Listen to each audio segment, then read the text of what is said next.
Hello, IBW. Please sit down if you have a seat. Well, thank you, B. Travis, for that introduction. You know, I want to thank Kenny Cooper, President of IBW, who is doing a great job with this union and for all American workers. Not a joke. And you got a hell of a new governor in Wes Moore, I tell you.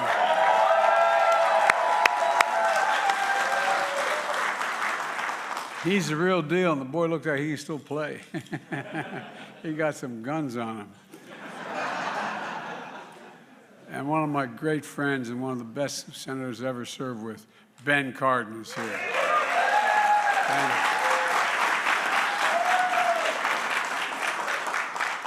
Ben was first elected to the Maryland State House a couple years ago. I don't give the dates anymore, Ben. But an incredible U.S. Senator and advocate for Maryland. And Congressman Glenn Ivey is here.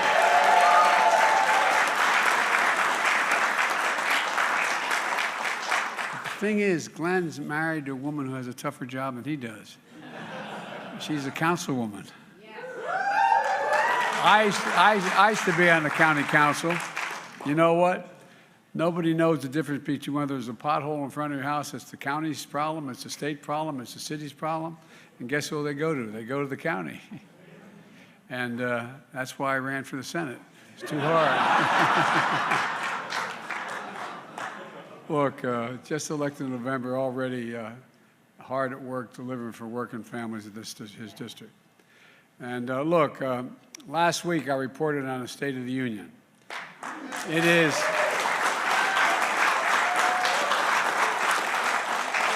It's strong, and that's, as they say up in Scranton, that's no malarkey. It's the soul because the soul of this nation is strong. The backbone of this nation is strong. And the people of this nation are strong, like all of you here today. They never give up. And you heard me say many times, Wall Street didn't build America. No, they didn't build, they didn't. The middle class built America. And unions built the middle class.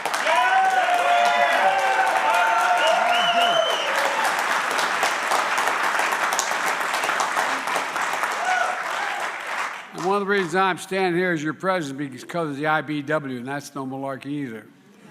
For the past 2 years, we've been carrying out my economic plan that grows the economy from the bottom up and the middle out, not the top down. Look, this trickle-down economy, I never watched much of it trickle on my dad's kitchen table. You know, because when the poor have a ladder up and the middle class does well, the wealthy still do very, very well. It's not a problem. We all do well. My economic plan is what I call a blue-collar blueprint, and that means all of you for how we're going to grow this country. And I mean that sincerely. You all have significant skills. You know, you get up every morning, you do your jobs, bust your necks, trying to make an honest living. My dad used to, I'm sorry to keep repeating it, but it's worth saying. My dad used to have an expression, for real. He'd say, Joey, a job is about a lot more than a paycheck. It's about your dignity. It's about respect. It's about being able to look your kid in the eye and say, honey, it's going to be okay, and mean it. And he meant it. Because of you, my economy is working. It's a stark contrast to our Republican friends who are doubling down on the same failed politics of the past. Top-down, trickle-down economics is not much trickle-down, as I said, in most kitchen tables in America. I'm looking forward to the debate because the debate, we're going to debate with the facts. Look, the last 2 years, we've created 12 million new jobs. That's more jobs than any president created in 4 years. 12 million new jobs.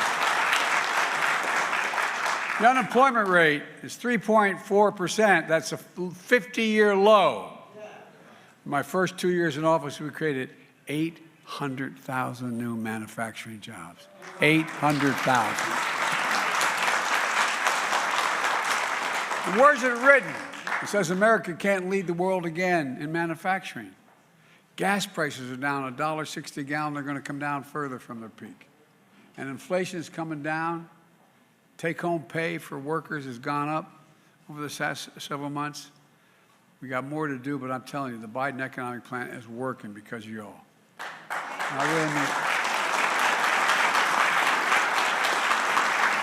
And the IBW workers here in Maryland and across the country are seeing it firsthand. I signed the bipartisan infrastructure law, a once-in-a-generation investment putting Americans to work rebuilding our nation's infrastructure. There's no possibility of us being the leading country in the world with a second-rate infrastructure. I'm not joking. It's literally true. It's literally true. And we've already funded over 20,000 projects across the country just since we passed the bill. 2 weeks ago, I was in where the Biden family hailed from back in the 1850s, Balmer, and announced an investment of $4 billion to replace the 150-year-old Baltimore Potomac Tunnel. I'm one of the few guys that walked through that tunnel. And the reason I did, I've traveled over 1 million miles on Amtrak, no joke, every single day, going through that tunnel. And man, it is in bad need of repair, bad need of repair. And it's going to lead to 20,000 good-paying construction jobs to reconstruct that tunnel. When that project's done, the new trains we're building, and we're going to rename it the Frederick Douglass Tunnel. Instead of traveling through that tunnel at 30 miles an hour, they'll go through it 110 miles an hour. We're going to continue to invest in rail and make it easier for people to use it because it has the potential to take thousands of vehicles off the highways and save millions of barrels of oil and reducing pollution. And that's a fact. Look, because I've been pushing this for now 25 years. If a person can get from point A to point B faster on rail than in their car, they take rail.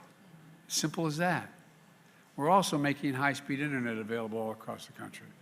We're already provided affordable access, affordable high-speed internet.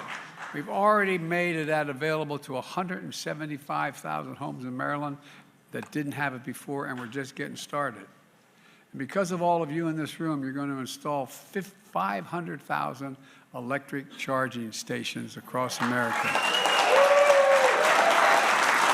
You, the IBW.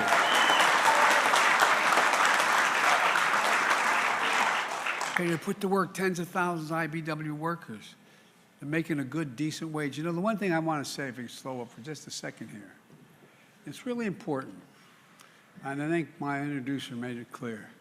People think, the average person out there thinks, you just show up and say, I want to be an IBW worker, and you go to work. You essentially got to go back to school. You go to college, you got 4 years or more of apprenticeships. And by the way, it's harder to get into the IBW here in this union right now than it is to go to Harvard University to get in terms of the number of people applying and the number of people accepted. One of the reasons why I've been so pro-union my whole life, you're the best workers in the world. That's not a joke. No, we are. That's a fact. That is a fact. And I spoke then to the Business Roundtable and the major companies in America. I said, there's a reason. They asked why I was so pro-union. I said, because they save you a lot of money. No, seriously. You pay more to get the work done, but the work gets done right. Work gets done by the best people in the country. And I really mean it. And with all due respect, I say to the leadership, we got to talk more about that. Because the average person out there doesn't realize how hard it is to get to the place where you become an actual full-blown union member. They don't understand. They think you show up and say, I want a job at IBW or labor, or whatever it is, and all of a sudden you're there. You know, this is going to have a major impact on the environment, what we're doing. Specifically reducing carbon in the air as we begin to move these 500,000 charging stations around the world, around the country. And ultimately, it's going to take millions of barrels of oil off the road. You know, each of these charging stations is like rebuilding a gas station with food and services. Look, you know, Ben, my grandfather Biden, he went to work for a guy who was building gas stations, the American Oil Company, back in the early 1900s. And that's how we got to Scranton. He started off in Baltimore, then went to York, then went to Wilmington. because people said, wait a minute, I'm not sure we want to put those 1,000-gallon drums under the ground here, in my neighborhood. But every gas station that got built, what happens? All of a sudden you have a fast food store nearby. All of a sudden you build the community. Well, what we're doing with these charging stations is the same thing my grandpop did. I'm not joking. Think about it. You're building communities, little tiny communities. It builds the region. It takes care of things. So this is incredible. It's going to be, and it's good for the growth as well. Like I said, any charging station installed in the United States of America, guess what? It's going to have to be made in America, the products.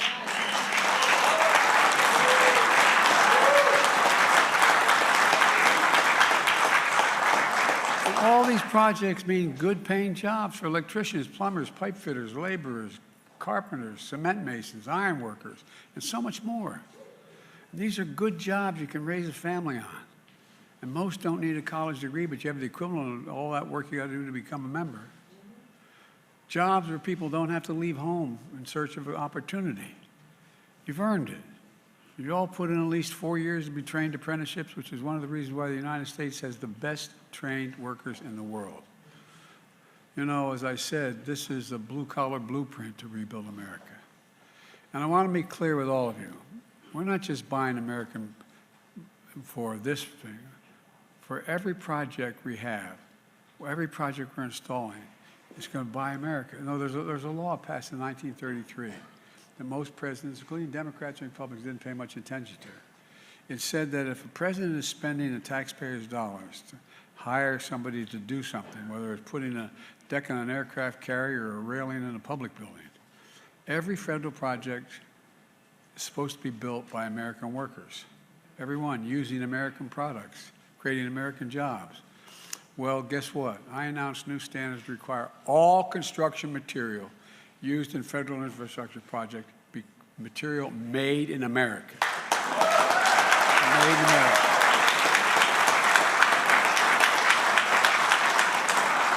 And that includes the lumber, the glass, the steel, the drywall, the fiber optic cable, American roads and bridges and highways made with American products. We also had another bipartisan success. And it was bipartisan. We passed the CHIPS and Science Act to make sure America leads the world in innovation. And guess what? It's attracted $300 billion in investment, igniting the manufacturing boom in semiconductors. And these are the small computer chips about as small as the tip of my finger. They power everything in our lives, from cell phones, automobiles, refrigerators, artificial intelligence, the list goes on. America invented these chips. People forget this. We invented them. It was American innovation that made them smaller, faster, and more powerful. Almost 40 years ago, over 30 years ago, close to 40% of all the chips produced in the world were produced here in America. Then something happened. American manufacturing, the backbone of our economy, got hollowed out. Why? Companies decided they're going to move their jobs overseas to get cheap labor. And that's exactly what happened.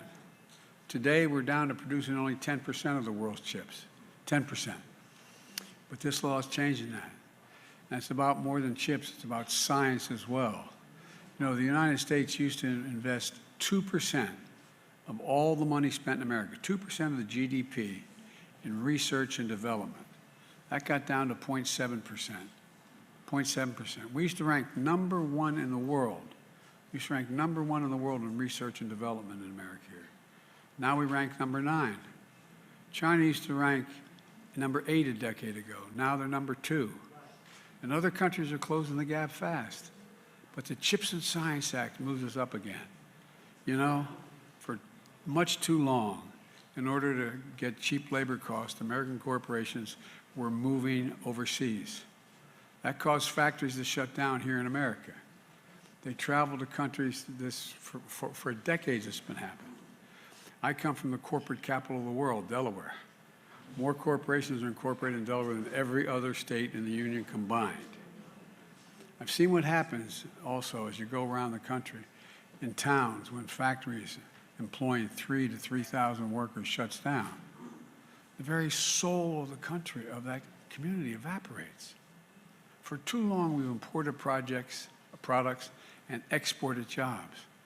Now America is exporting projects and creating jobs at home.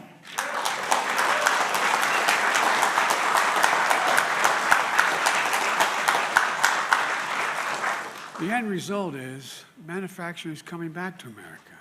Something else is coming back, a sense of self-worth. Communities are beginning to get proud again. We're building an economy that leaves nobody behind. We're investing in places and people that have been forgotten. They've been invisible. And we've forgotten, but we haven't forgotten. We haven't forgotten. The truth of the matter is we made a lot of this progress with Republican help. Sometimes we had to go it alone, but a lot of the progress we made so far is because we worked together. Sadly, from what I'm hearing from the new leader of the House of Representatives and the new House of Representatives, they're suggesting this cooperation has come to an end. Well, that'd be a big mistake for America. Some of our Republican friends in the House are talking about taking the economy hostage over the full faith and credit of the United States. They say, unless I accept their economic plans, which is totally irresponsible, they're not going to pay the national debt, which took 200 years to accumulate. It's not the debt this year, last year.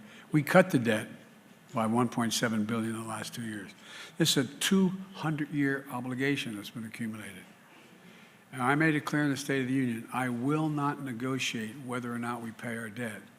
I will not allow this nation to default. So I met with the new Speaker of the House about how we should proceed to settle our differences. He's a decent guy. And here's what I suggested to him. Instead of threats about default, which would be a catastrophe, the first time America's full faith and credit will have been, anyway, not met. Let's have a conversation, I told him, about how to grow the economy, create jobs, lower costs, and reduce the deficit. And toward that end, I suggested let's each lay out our proposals. On March the 9th, I'm going to lay down my entire budget, how much I want to spend, how much we're going to do, everything from taxes cut and raised to programs cut and raised. Republicans should do the same thing. And when we sit down and see where we agree and disagree and negotiate, in my view, we need to finish the job we started.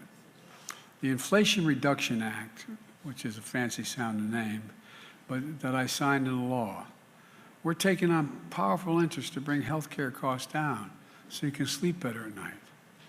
You know, we pay more for prescription drugs than any nation on earth. We, the United States, pay more for prescription drugs. One example, 1 in 10 Americans has diabetes. I bet every one of you knows somebody has diabetes. Well, right now, every day, millions need insulin to control their diabetes so they can stay alive. Insulin has been around for over 100 years. It costs the drug companies today less than $10 to make that insulin, and to package it, arguably another $2, maybe $3. But they've been charging people $300, $400, $500 a month for it, unfairly charging them, but not anymore. We capped the cost of insulin at $35 a month. $35 a month for people on Medicare. When I initially introduced the bill and Ben tried to help get it done, it was for everybody, $35 a month. But we couldn't get the votes to pass for everybody, only got it done for Medicare. We got to finish the job.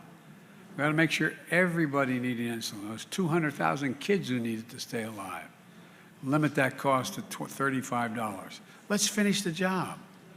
And let's cap the cost of insulin for every single American who needs it and pays no more than $35. That's just one example. The law also, by the way, this law we passed, caps out-of-pocket drug costs for seniors on Medicare at $2,000 a month, no matter what their costs are. For example, many of you, unfortunately, like me, know the cost of these expensive cancer drugs. These drugs can cost $10,000, $12,000, $14,000 a year. Well, as of November 2025, as of next year, that's capped at $3,500, and the following year is $2,000 a cap. No one will ever have to pay more than $2,000. And Ben and I have a lot of been fighting for years fighting for years to allow Medicare the power to negotiate how much they'll pay for the drugs they need to buy for Medicare. We've been working like hell. We finally beat pharma.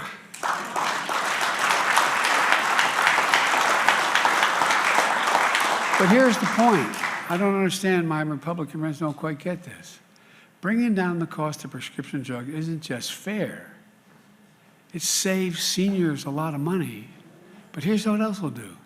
It'll cut the federal deficit, saving taxpayers hundreds of billions of dollars over time. Otherwise, they have to spend the money to pay the high price, pay $400 instead of $35. It's saving the taxpayer, not a joke.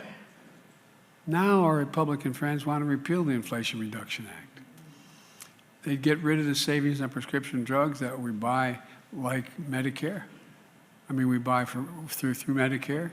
And it would eliminate today, right now, $159,000 a year in savings on lower drug costs. Now that just means your tax dollars are going to be saved $159,000 to do what we're doing right now. In other words, it cuts the deficit. It doesn't cut Medicare or Medicaid or drugs available. It cuts the cost. And by the way, we're on the topic of Medicare. The distinguished senator, and I shouldn't be a smart guy, Senator Rick Scott from Florida, who is responsible for getting Republicans elected to the Senate, is a little bit in hot water right now. Because his plan is to sunset Medicare and Social Security. Well, meaning if you don't reauthorize them every 5 years, they go out of existence. Sunset them. They'll go away. As I said in the State of the Union, if anyone tries to get rid of Social Security or Medicare, I will veto it.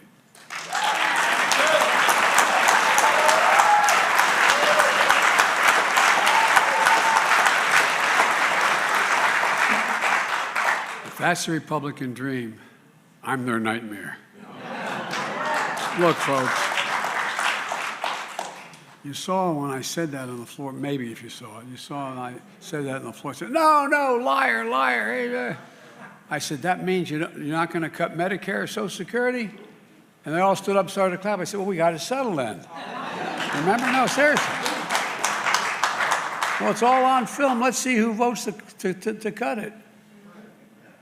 Look, and here's Rick Scott's response to this. He says that because I'm cutting prescription drug costs, that means I'm cutting Medicare. Where's he been? I think he's a little confused. We're saving Medicare hundreds of billions of dollars over time. We're strengthening Medicare because they'll no longer have to pay exorbitant prices to Big Pharma. We're saving millions of dollars in out-of-pocket expenses for seniors, for drugs they need to stay healthy. Senator Scott's bottom line is, he said, we're reducing the deficit and at the same time we're getting seniors a fair price. Somehow that's costing the government. He's a little confused. In addition, this Inflation Reduction Act cracks down on super wealthy tax cheats. My Republican friends have spent years cutting the number of IRS agents, the people who audit the super wealthy. It's very, when you make $200 million,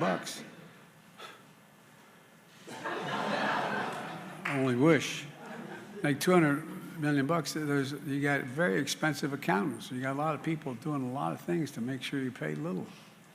Well, you make it impossible if you have more auditors. You make it impossible for the super wealthy tax cheats and their tax shelters to succeed. That lets the super wealthy game the system if you don't have people looking at it. Well, what has happened, I don't know how many years now, Ben, I guess for the last 4 or 5 years, they've constantly cut the number of audits the number of people working at the IRS who do the audits. So you're taking the cops out of the deal, man. It's like, a lot of people going through red lights, but there's no cops to do anything, and no cameras. Well, look, we changed the law. Now we're making it possible to conduct audits needed to go after those wealthy tax cheats. Not everybody wealthy is a tax cheat, but there's a whole hell of a lot of it.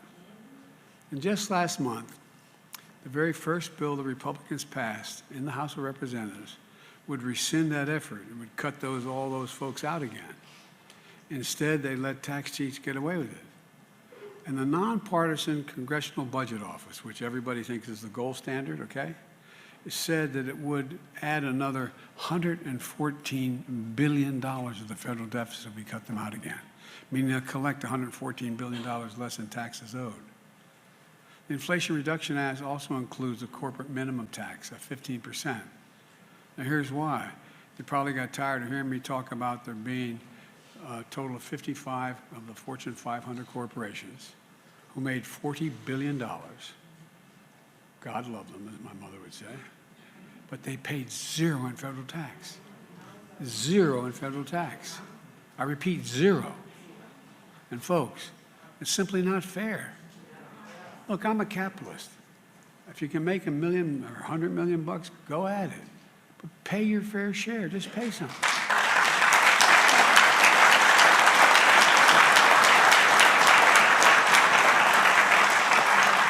And by the way, ask anybody, whether they're wealthy or middle class, do you think the present tax system is fair? Just go ask and see the response you get. Because the law that I signed last August, billion-dollar corporations now have to pay a minimum of 15% in taxes. Just 15%. That's less than a nurse, a firefighter, a police officer, a union member.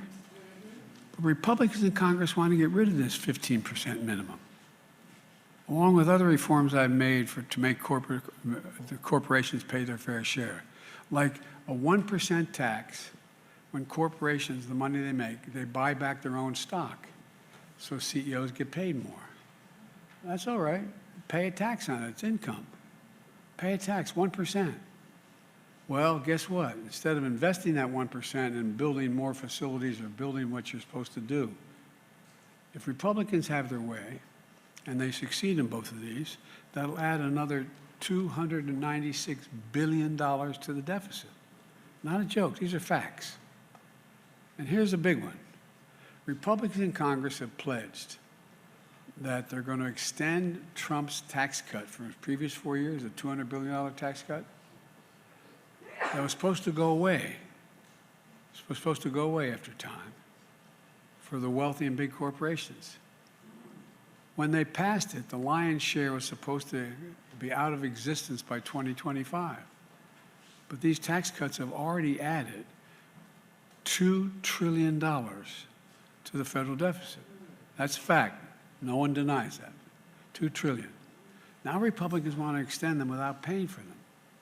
Again, the nonpartisan Congressional Budget Office said that would add $2.7 trillion again to the deficit, and would give people who make over $4 million a year an additional tax break of $175,000 a year. The tax break alone is more than twice what the average family makes in a year. And it would explode the deficit and leave the American taxpayer holding the bag. Look, folks, let's be crystal clear about what's happening. If you add up the proposals the Republican friends, my Republican friends have offered just so far, what they've offered these now, it would add more than $3 trillion to the debt over 10 years, $3 trillion. When I introduced my budget a few weeks ago, a few weeks from now, you'll see that what I've made a commitment and I've kept it so far and I'll continue to keep it. No one making less than $400,000 bucks a year, and I don't know a lot of people I grew up with made $400,000, will not see a penny increase in their taxes. Not a penny. And you'll see that my budget will invest in America, lower costs, protect and strengthen Social Security and Medicare, cut the deficit by $2 trillion in 10 years. I want to reward work, not just wealth. Let's make sure working parents can afford to raise their family so they have sick days, paid family and medical leave, affordable child care. That enables millions of people to go to work. Let's also restore the child care tax credit, which gave tens of millions of parents some breathing room, and it cut child poverty in half, the lowest in all of American history. And by the way, When you do these things, guess what happens? We increase productivity in America. We generate economic growth. The economy gets better, not worse. I've also called on Congress to pass my proposal for a billionaire minimum tax. We had, when we started this administration, about 720 billionaires. Now we have about 1,000. You know what their average tax they pay is? About 3%. Look, no billionaire should pay a lower tax than a school teacher or firefighter.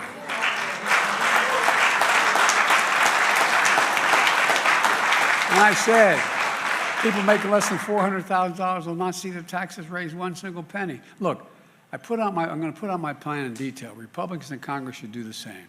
Right now, what we all know is that to say you want to reduce the deficit, but their plans are going to increase the deficit by $3 trillion based on what they introduced so far.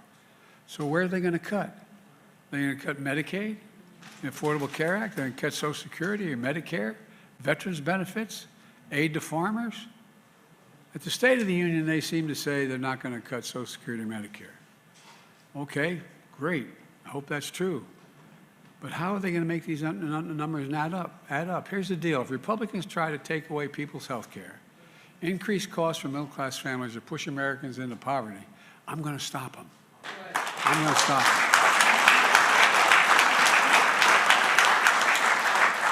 And let's remember, the previous administration, America's deficit went up every year, 4 years in a row. Because of those record deficits, no president added more to the national debt, that's a 200-year debt, never added more to the national debt than my predecessor. Nearly 25% of the entire national debt accumulated over 200 years was accumulated as a consequence of the tax cut of this last administration and other spending. And how did Congress respond to all that debt? They passed the debt ceiling 3 times without preconditions or crisis. If we paid Americans' bills then, why won't we pay them now? Let's pay the debt accumulated over 200 years. If we couldn't throw the country into a crisis then, why would you want to throw it into a crisis now? They wouldn't inflict pain on the American people then. Why would they do it now? Well, I tell you why. It's just politics. And they've got no business playing politics with people's lives and the full faith and credit of the United States. Look, folks, I'm sorry to give you so much detail, but I think it's important we get the facts laid out on the table. Here's the bottom line. My economic plan is working. It's reducing the deficit. It's fiscally responsible. We got more work to do, but we're making a lot of progress. Families across the country are starting to breathe again. We just got to keep it going. I've said for a long time, it's never been a good bet to bet against America. And I can honestly say, as I stand here today, I've never been more optimistic about America's future than I am this moment. I really mean it. We just have to remember who we are. We are the United States of America. There is nothing beyond our capacity if we work together. So God bless you all. May God protect our troops. Let's get this done. Thank you. Thank you. All right.